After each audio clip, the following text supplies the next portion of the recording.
Imagine if the president said that chocolate is illegal. Crazy, right? Just insane thing. But let's say the president said chocolate's illegal, and I want to talk about that in my channel. If I want to talk about it, I may want to provide evidence and proof that the president said chocolate is illegal. And if I'm making a video about it, I might include a very short video clip of the president saying chocolate is illegal. Imagine if the company that filmed the president saying chocolate is illegal filed a DMCA takedown claim on my video because I included their video. That would be the biggest violation of fair use that I can imagine. If anything, the president saying something and us being able to hear what the president says, in my opinion, is very important because the president is one of the most powerful positions in the United States besides the people that pay for him to actually get there.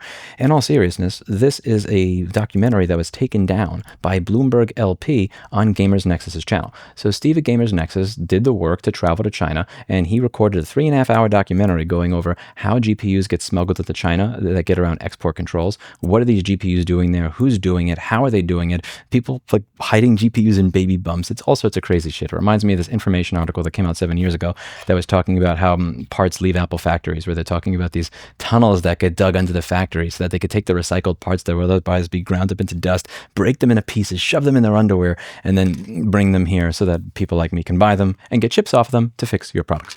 This is a very, very interesting documentary, and I found it interesting for a number of reasons. I don't really understand the point of the export restrictions because, to my knowledge, a lot of these AI models, you're not using one GPU, you're using many GPUs in parallel. So if you're selling a GPU that's less capable, does that really matter when you could just run a bunch of them in parallel? I was very curious what the purposes are for this. Who are the people who are buying these? What is the demand for? How is this being done? Which GPUs are allowed and not allowed? Because a lot of this is very, very confusing to me. I mean, at one point, it's a security risk to be able to export any GPUs there, and then if you give the government a bribe, I guess you're allowed to.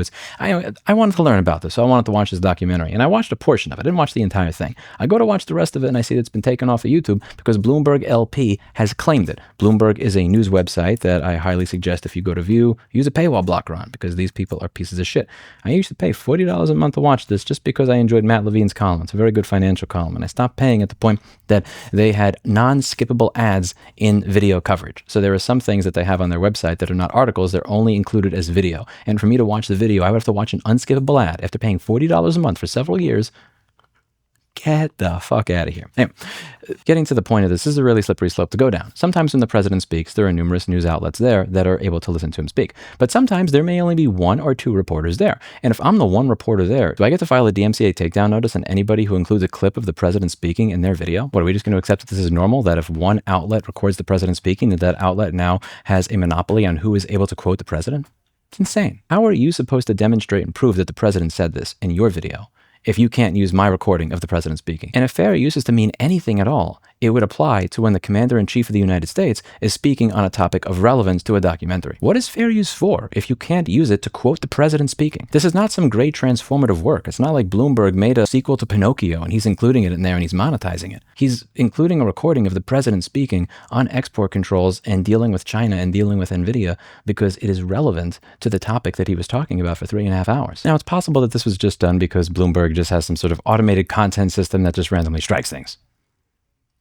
Or it could be done because they care about keeping a good relationship with China. It's not like crazier things haven't happened in the past. Did Bloomberg News shelve its China story over access concerns? This dates back to 2013. An investigative report linking one of China's wealthiest businessmen to the families of top Communist Party officials was allegedly shelved by Bloomberg News over fears it would anger the Chinese government. That's according to reports from the Financial Times and the New York Times.